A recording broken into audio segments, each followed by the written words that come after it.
Alright, I can see that plus hard card logo in there. That's going to be interesting. Let me get this case opened up. So in the back of this case, there is a little plastic lid. And you just kind of have to work your way across, releasing all of the clamps. Let me do that off camera real quick.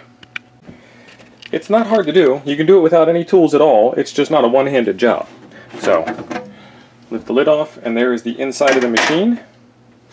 And there's a date code right there of January 15th, 1985 stamped into the case. And if you look inside, everything's in these neat little cages, which is really cool. So this is the monitor, and this is the power supply. There's a little pocket back there for the power cord.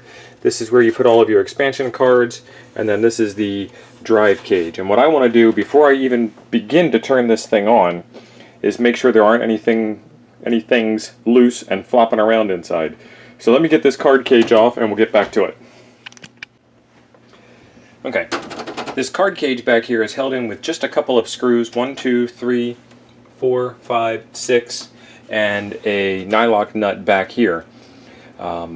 They're flathead screws, so they're not the easiest to remove at the weird angles that you have to remove them at because of the shape of the handle of the screwdriver. But the cool thing is, you don't have to take them all the way out. You just have to loosen them up enough so that they slide out. So they were thinking when they did it, and I'm sure that this piece here was really to hold all the cards in place, especially with these guys here on the back side, because the thing's portable. But the one thing that I want to do before I turn this thing on, like I was saying earlier, is I want to make sure that everything is neatly in its slot. Like, see how this video card moves up and down? I don't know if you guys can see that or not, but it moves up and down, and it'll actually come up quite a bit. And if you try and turn a machine like this on with that card all the way up like that, it's not going to be a good day for anybody. Okay, those are all seated in. Let's get the power cord out. I'm going to cheat and pull it out of the top because I can. And this is just a regular old-fashioned PC power cord.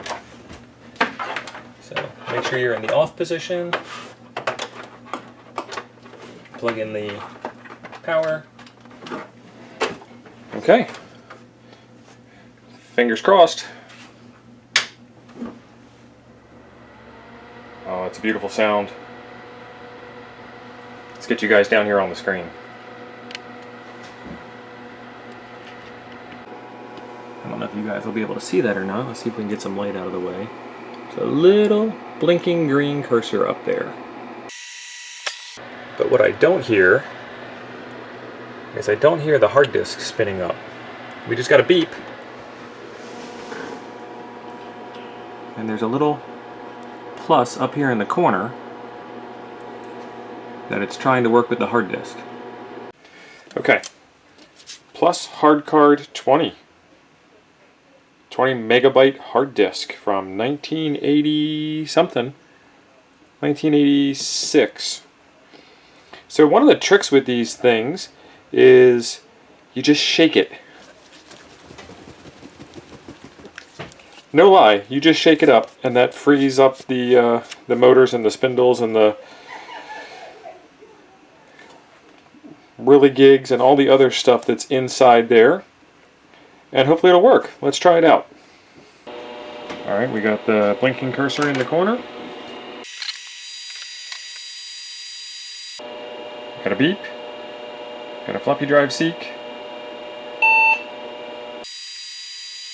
Diskette error, replace and strike any key when ready. Alright, that didn't work out so well.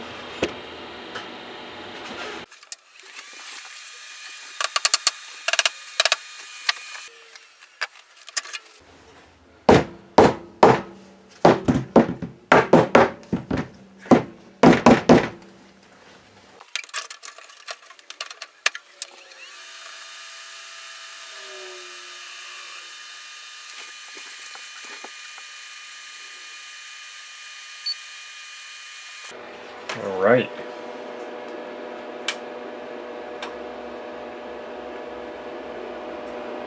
Look at that. Woohoo! All right, let me get a better camera holder set up for this. Hang on. All right, she boots. Hard disk from 1985. This thing has got the hard card directory version B.01. What an interesting version number. Let's see, the programs that are installed here are Lotus 123, Flowcharting 2 Plus, Multimate Advantage 2, Multimate Utilities, Sideways for Lotus, Sideways for Multimate, Random Number Generator, Security Screen, and then 9 through 16 are not in use. And this is the hard card menu, the HCD, the hard card directory.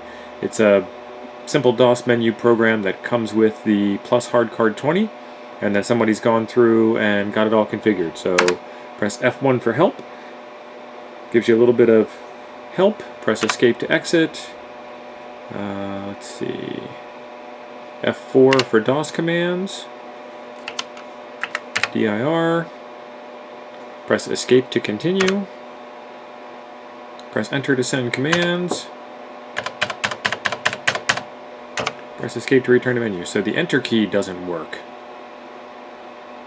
Alright, let's work on taking a look at this keyboard and seeing what we can come up with. This is a foam and foil keyboard, I believe. I'm going to leave the machine on and then take the keyboard apart. Let's get a zoom out view for you. Alright, let's get this keyboard taken apart. And what I think has happened is the foam and foil under the Enter key has given up the ghost after all these years. So what I will do is grab the foam and foil from another key and use it instead. So which key should we grab it from? So we'll use the minus key on the keyboard. Alright, we got that squared away. Let's take this thing over to the bench and do the rest of it. Okay, over on the desktop we've got the machine all set up. And that screwdriver's just a hair too big. The machine. We've got the keyboard all set up for disassembly and inspection. So let's do some disassembly and inspection. And I am using my muffin tin screw sorter device to sort screws.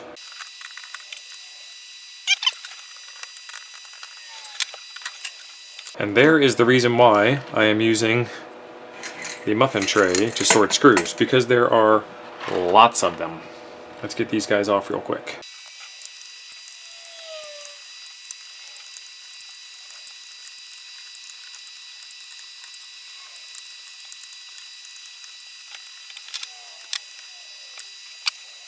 So what you've got is a little bit of a capacitive connection. There's some dirt on the board from the keys.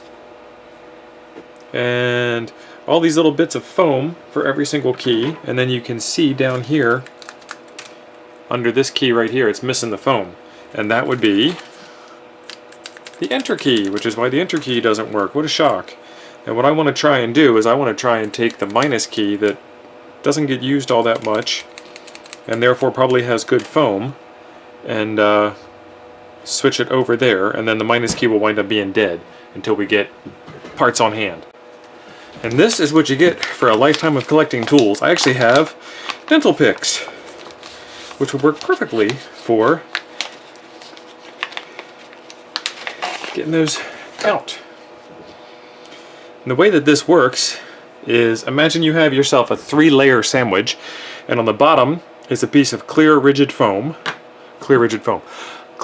plastic, and then there's a piece of foam on the sandwich, and then at the end is this little metal piece here.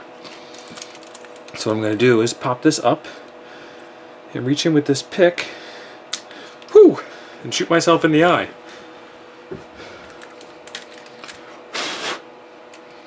And then we will take the one from the minus key and hopefully be a little more graceful about it. Nope, not at all. And now we've got it. I'll pick it up without destroying it at all. Yeah, this one's pretty far gone too. But we'll see if that gets us through the day. Nope, not a bit. It disintegrated. Okay, what's another key we can steal that we have a duplicate of? The plus key. Let's try the plus key. Or maybe...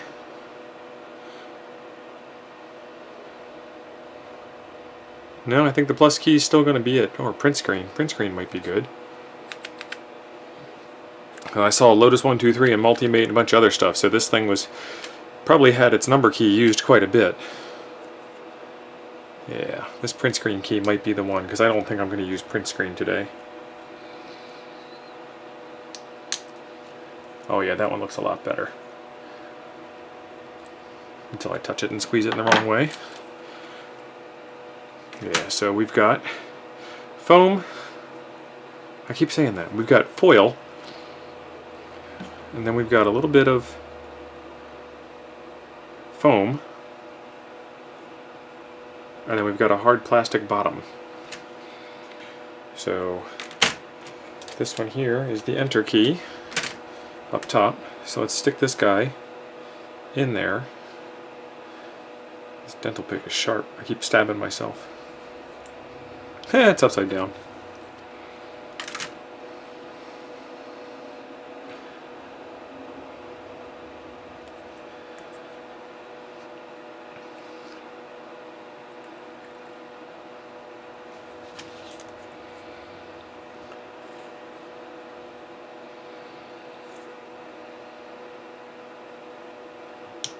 One, two,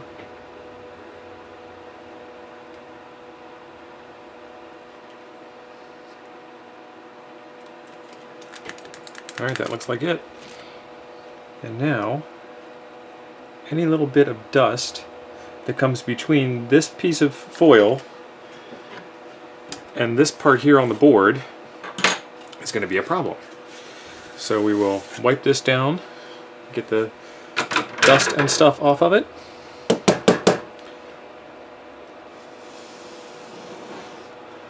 A little bit of work to make sure that works out okay. And then luckily this can only go on one way. We'll sit it back down and we'll start putting those screws back in.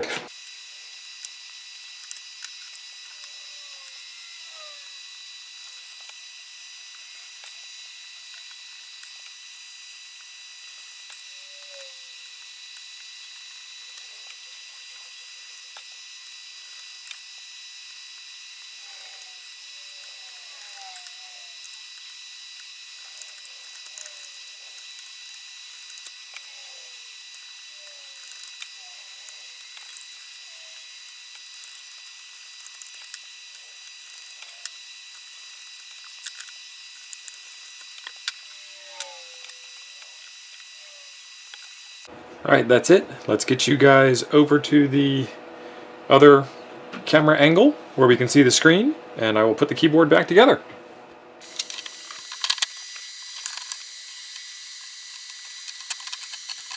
We've got the menu back.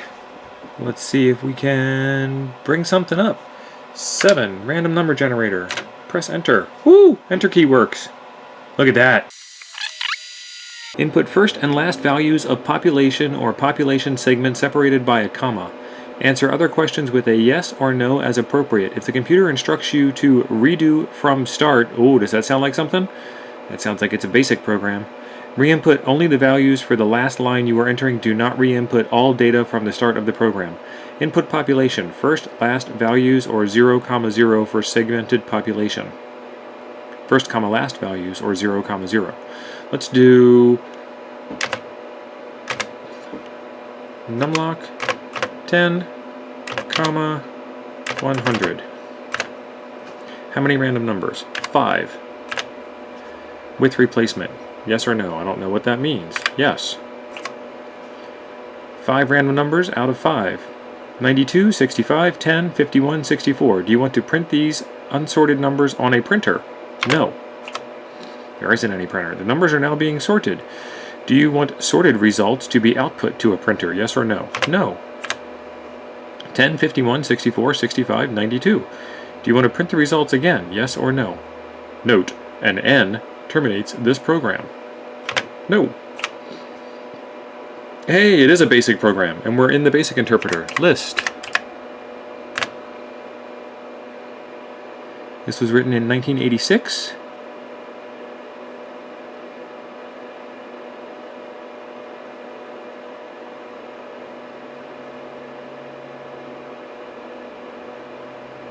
Auditor General, random number generator. Numbers randomly selected from the following population segments. Cool. Not really sure why we would need that, but there it is. Let's back up a bit. And let's type system to leave. And let's spell system properly. Most of these keys seem to work except for that enter key. And there's a little relay click in there. This thing actually has a pretty interesting video card in it. So the video card here is clearly monochrome, green screen monochrome, but it also can do composite output. So I just hit Control Alt and less than greater than, one or the other. We'll toggle it between the internal screen only in monochrome high resolution mode, or the internal screen and an external screen. And the external screen would be in CGA style mode. But I haven't seen anything that does it in color. Let me hook up the external screen real quick and I'll show that to you. So hang on just a second. Okay, external screen is all hooked up. Let's get over there and take a look at that. And this is a relatively modern 24-inch flat panel LCD TV, and then it's running in composite mode, and I've got an RCA cable hooked up from the computer to the screen. And that looks pretty darn good, actually. There's a little bit of ghosting at the top that you might not be able to see on camera. There's some banding up near the date.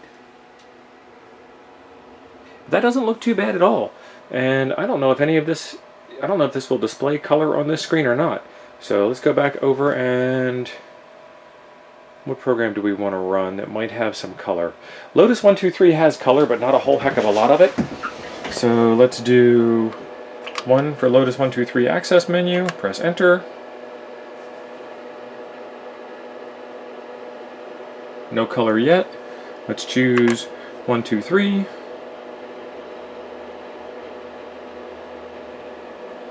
And there is Lotus 123. Yeah, and there's no color at all. Let's go back over to the external display. Yeah. And if you remember Lotus 123, see the little plus sign up in the corner? Oh, it's loading sideways. The little plus sign up in the corner is from the plus hard card inside the machine, telling me what's going on. So if you remember Lotus 123 from the old days, this was actually cyan, I believe. Your screen interface, not black and white. So I think it's monochrome on an external display or monochrome on an internal display. Let's get back over to the internal display where the keyboard is. Okay. And this is not at all an intimidating user interface. I mean, it just drops you right into a column where you can, a row column where you can start typing in numbers. And 2, and then you can say equals sum. I don't think you can actually say equals sum. Quote A1 colon A2, I think. Yeah, it's not that. Okay, and then F2 to edit. Back to the beginning and change that to at symbol sum. Oh, it doesn't like my syntax.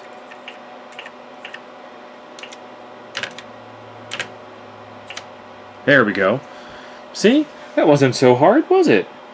It's at sum, open parentheses, A1 dot dot A2, close parentheses, tells you that 2 plus 2 is 4. Let's switch this back to high resolution mode because we can. And you can see right away a difference in the text output. But now what do we do? How do we get out of here?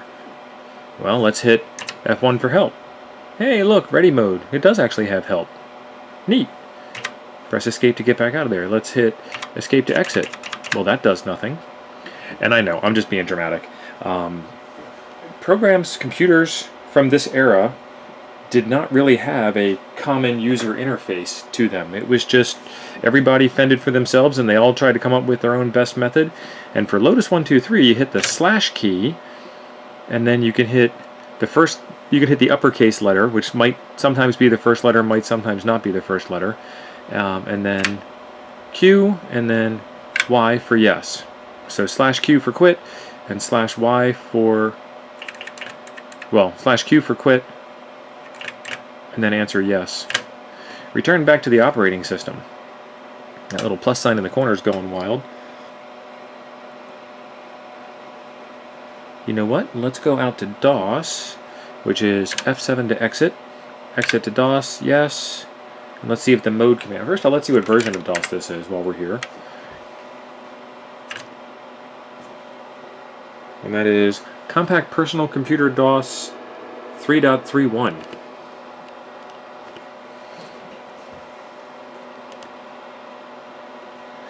Okay, check disk.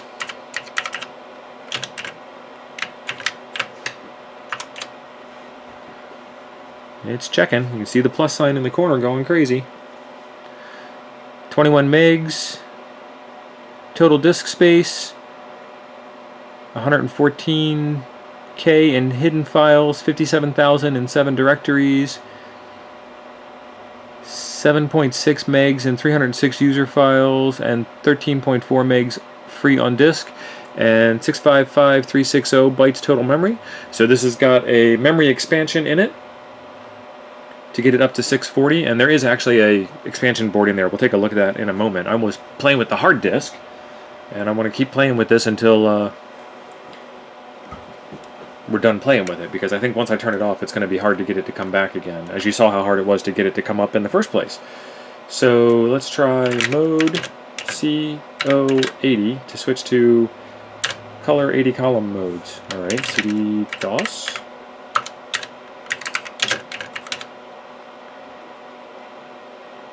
More command.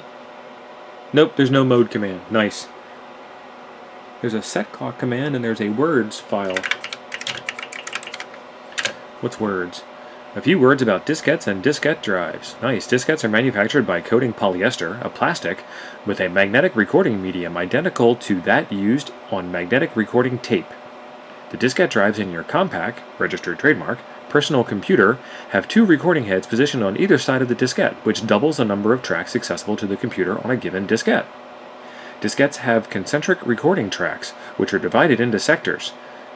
The diskette drive locates the data on the diskette by using unique sector and track numbers assigned by the disk operating system. Good to know. They've renamed the format command to f-mat. Drive letter must be specified. I don't actually have a floppy disk in the A drive. Insert new diskette for drive A, press enter.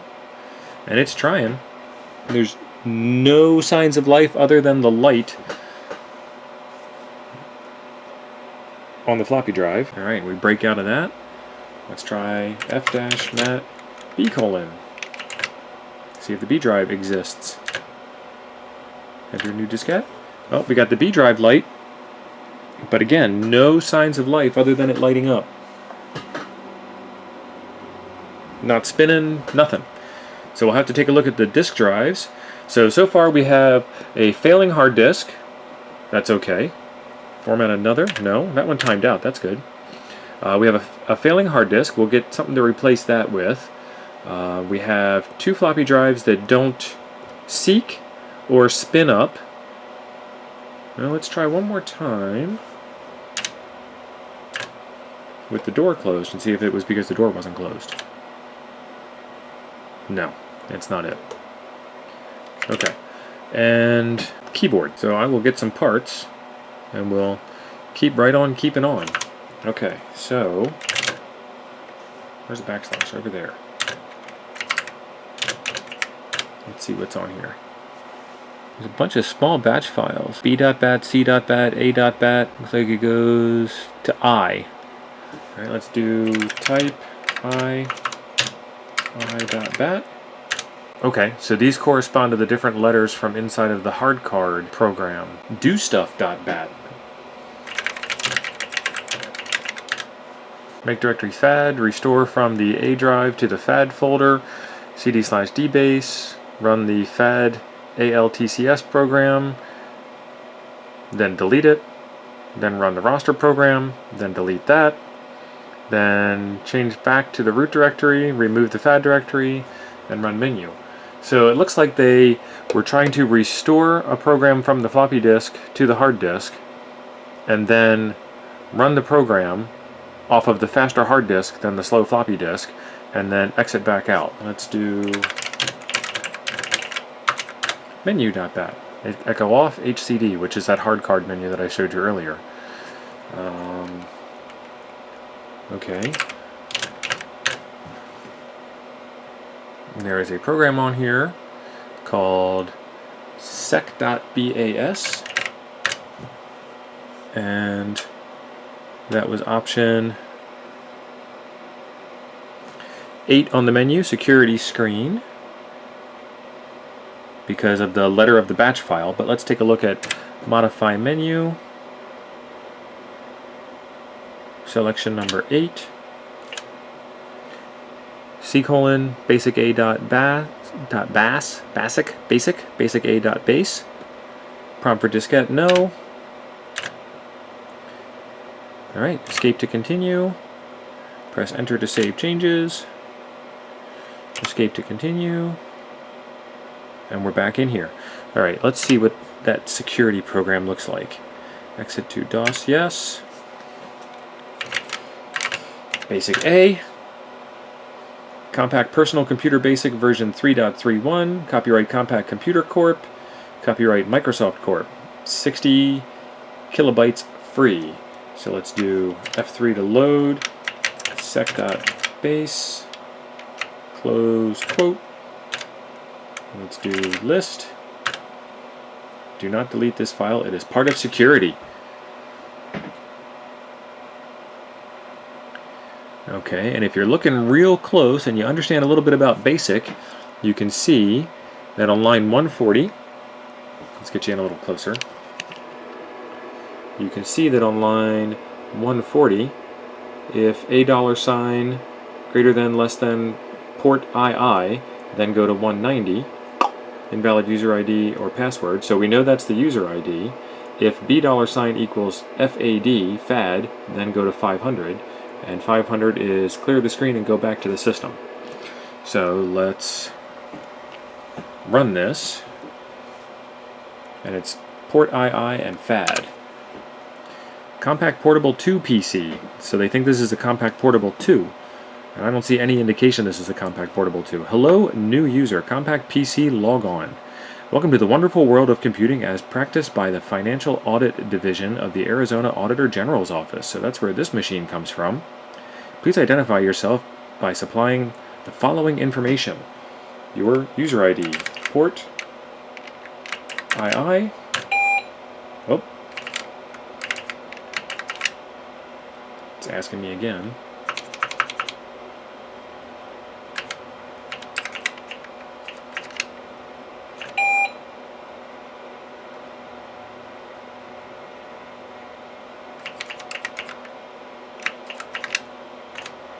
And your password is FAD. And we're back out to the system, which is what line 500 said to do. Okay. So that's high security. And what makes it even more interesting is that, well, two things. One is when the machine booted up, it went straight into the hard card menu. So set the prompt, clear the screen, set the path, clear the screen again, and then go into menu. So it goes straight into menu. And this is what we saw when we started the machine up.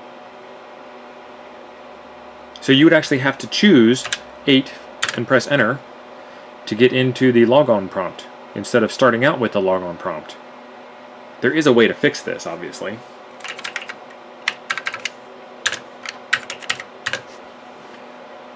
So I type in the user ID and the password, and we go back to the menu. Neat. What else is on here? Exit to DOS, yes.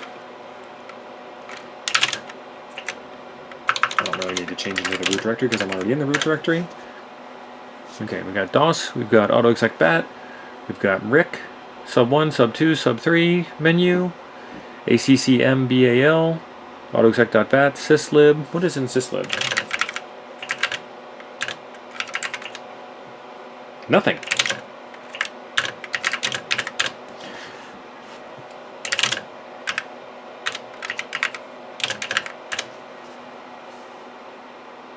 And I'm not going to show you guys any private data that's on here. But it is neat to see this kind of time capsule type stuff.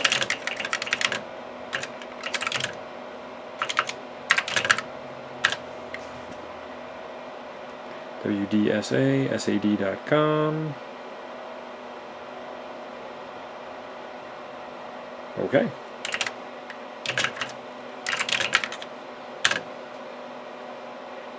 What's in config sys? Buffer 17, files 23, device equals clock.sys. So again, it's got an extra board in it, and that board probably has a real-time clock on it. We'll take a look at that board just as soon as we're done looking at the hard disk. But that's going to set your time and date, which is obviously January 1st, 1980. So even though it's set it, the battery's probably dead. So there's patch format, pctracker.del.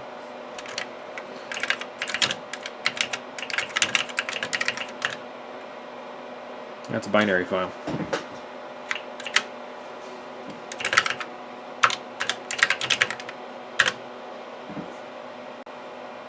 Light.com. Light utility. Copyright 1986-87 plus Development Corporation, all rights reserved. Please type light on or light off. Okay.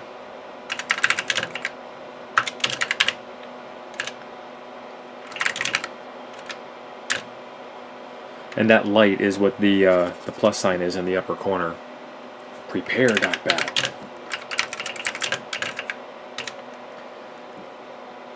Batch file to create the 16 subdirectories for hardcard directory.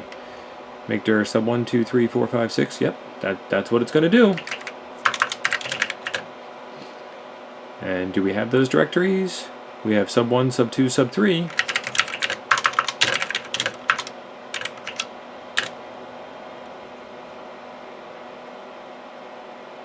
Okay, there's some data files in there. Lotus 123 type stuff. Sub 2. Some charting stuff. Sub 3.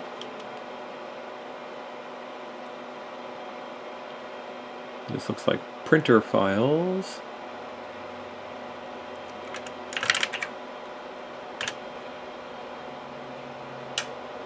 Go back into menu. Option 1 is Lotus 123, option 2 is flow charting, option 3 is Multimate Advantage. So yeah, we saw Lotus stuff in the sub 1 folder, we saw charting stuff in the sub 2 folder, and we saw some other stuff in the sub 3 folder. So I guess that's how they want you to install programs. Exit to DOS, yes.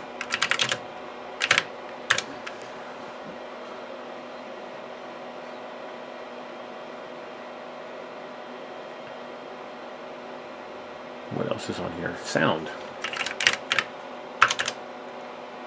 Sound utility. Type sound on or off. And this is also from the Plus hard card. Sound. Spelling counts.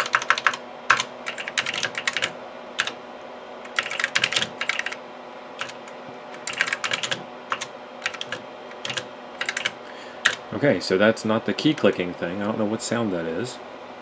I don't know what sound you'd want your hard disk to make.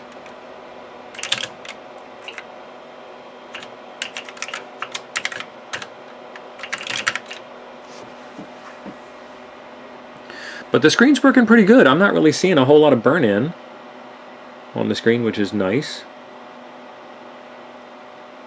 Sked.base. Let's see what sked.base is. Oh, there's some noise. Oh, okay. So I wonder if sound and light is...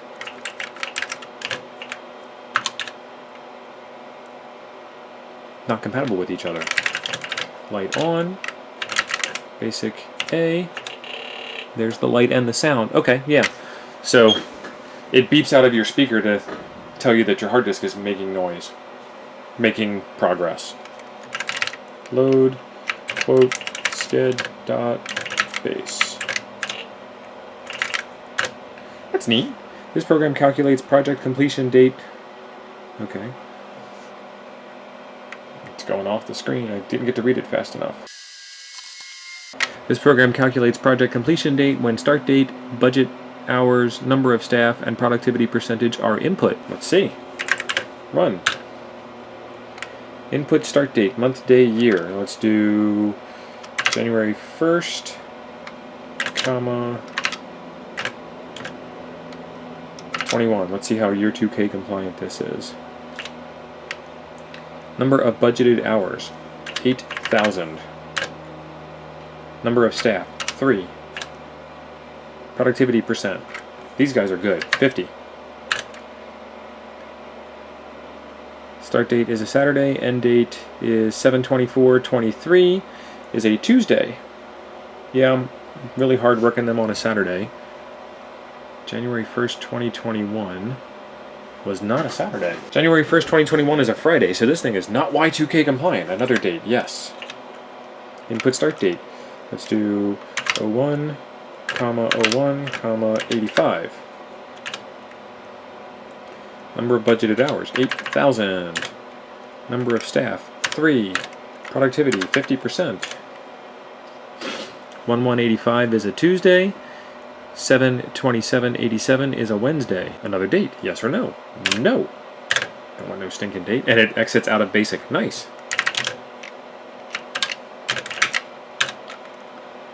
Random, sked, and sec. Okay, so we've ran random. That was the random number generator, which then wants to print and sort. And then we ran schedule, which is the one we just did. And then we ran security, which is the one with the massive user ID and password. All right. atplus.com. Your computer is not an IBM PC AT and does not require a patch. Okay, good to know. Lots of stuff for the hard card. Clock driver.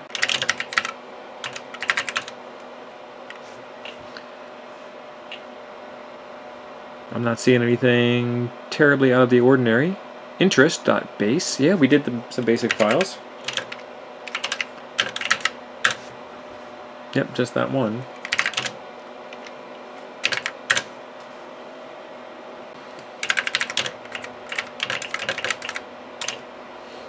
Okay, I see what they did. Yep, you have specified an illegal format command or were about to format your hard disk. This command will now be terminated. Please try again. And so what it does is if %1, your first variable given, your first parameter given to format.bat is equal to uppercase A colon, go to skip 1 and start formatting, or lowercase a or uppercase b or lowercase b, go to skip 1.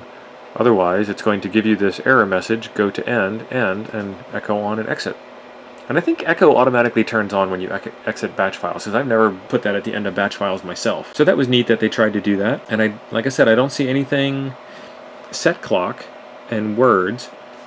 I don't see anything really out of the ordinary other than those things for DOS 3.3. And I've got a DOS 3.3 video in the catalog, so if you want to see what all these different DOS commands do, check that video out. Let's see what else is on here.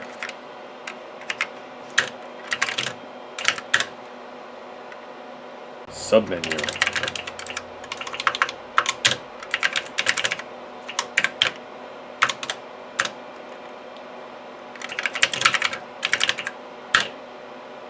Utilities menu. sideways for spreadsheets, sideways for multimate, or the job scheduling program. Type menu to return to the main menu. Was there a submenu choice?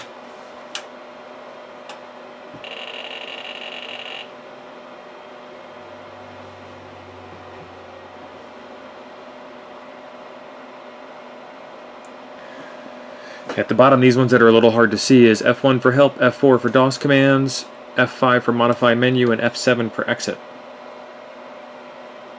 I don't know why they didn't choose like F2 or F3. F1, F4, F5, F7. They're not even in a logical relationship to each other. Yeah, weird. Overall, this machine is working fantastic. I'm surprised as many of these keys work as do, but there is not a diagnostic program on here to check, and neither of the two floppy disks work. Exit to DOS, yes. This might be the last time we turn this machine on from the hard disk. Let's take a look at the inside of the computer for what some of those other option cards are. Alright, so this is the bottom of the machine, and it has that same kind of plastic snap-off cover that the top does. And this is how you would access the motherboard. Here's the two floppy drives over here, here's the bottom of the screen, and then power supply area in this spot over here. So what you would need to do is remove this panel up here, which I've loosened the screws on.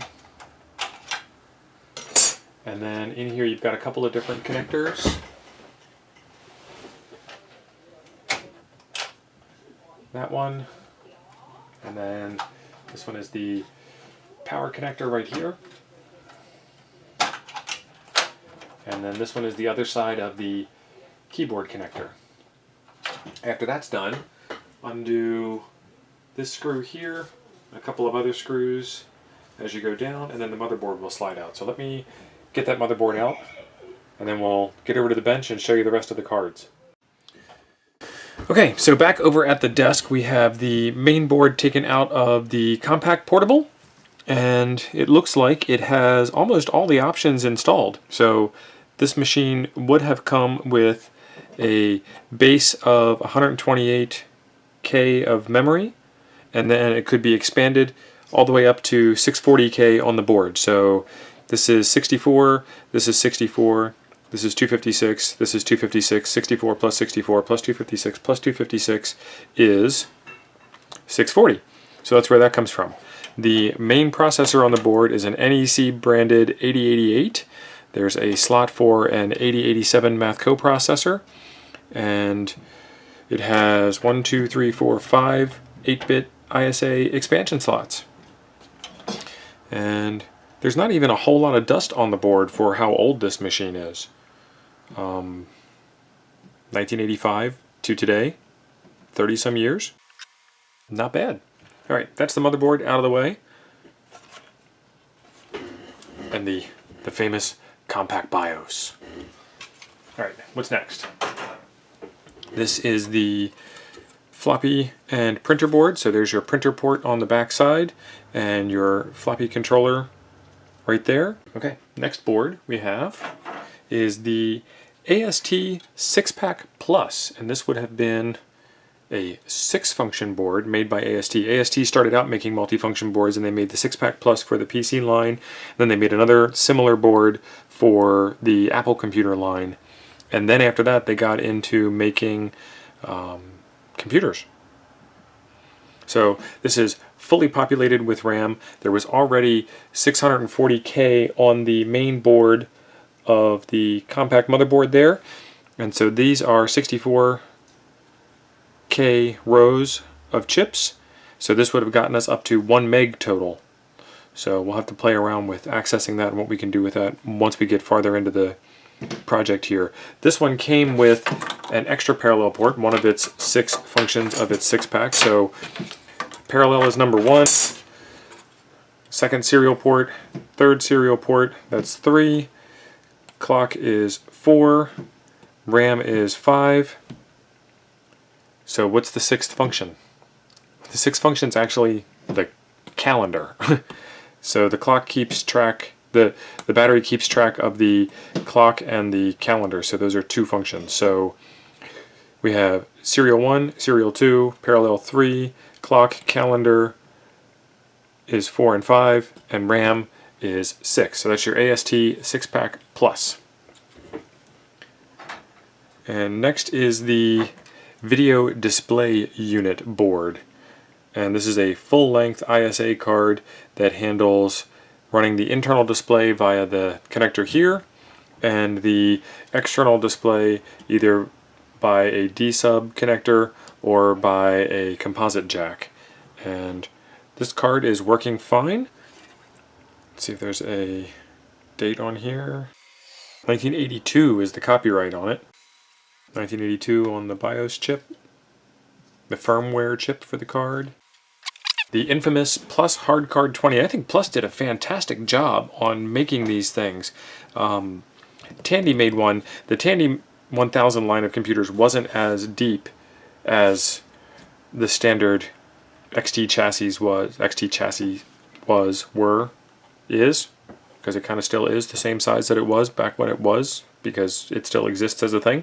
Anyway, so the Tandy 1000 card was shorter, and it wasn't as polished as this. This is extremely polished, and I really like how they did that. There's a cover here that goes over top of the connectors that just snaps into place and finishes off that. It's like putting trim on a set of cabinets when you're putting in cabinets. This thing is pretty sturdy. The hard disk itself is shock mounted on rubber donuts to help reduce some of the NVH, the noise, vibration, and harshness. They have their own custom silicon here. There's some Intel chips, some NEC chips. Their name's custom printed on the circuit board. It's a full-length frame, and it's designed to slide into the front of the chassis. And then they have these plastic covers over top of the hard drive. I couldn't even tell you who makes the hard drive here, but it's a 3.5-inch wide hard drive that fits the size. It's pretty slim, and it is 20 megabytes in size. And I know the 40s were RLL. So as far as I know, they made this in a 20, in a 40, in a 50.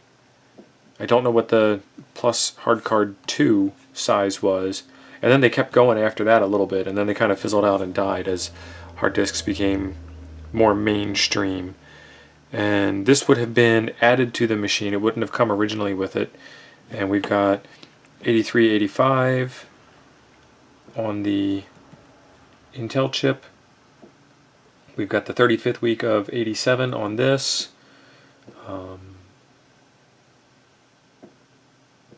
Yeah, and then the Compaq itself was made in 85, and there's evidence on the machine that it was used all the way up until 1990. And with it having dual floppy disk drives in it, it would have probably been used for quite a while without a hard disk in it at all. So there you go. That's the first boot, the initial impression, the teardown, and then I'm going to put it all back together. I'm really amazed that just about everything I tested worked except for the hard disk, the floppy drives, and a couple of keys on the keyboard. And then as I was playing with it, some more of the keys had died. We lost the B key, we lost the I key, we lost the enter key, but I was able to switch that over. So I'm going to get some parts on order and stick around and see what comes up next. Alright, we got it mostly put back together. I left out the Plus Hard Card 20, and the keyboard is still not put back together because I need to get more pieces. And so if you look at the screen, you'll see a 301 keyboard error because the keyboard is not plugged in, and can't boot because neither of the floppy drives work and they don't have any disks in them anyway. So that's where we are at the end of this one. I'm overall pretty impressed.